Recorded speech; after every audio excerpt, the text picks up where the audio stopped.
พื่อไทยบ้านเฮาหัวใจเฮาบ่เคยเปลี่ยนอุดมการณ์บ่เคยล้างเลือนบ่มีเปลี่ยนไปตามกระแสทำมายาวนาน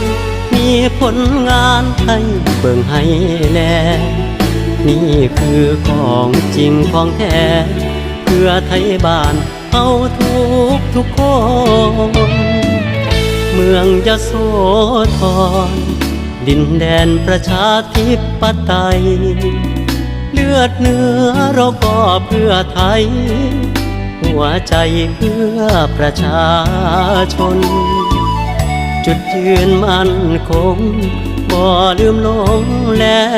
หอยแลนโหเพื่อไทยพี่น้องทุกคนบุญแก้วสมวงศ์คนยโส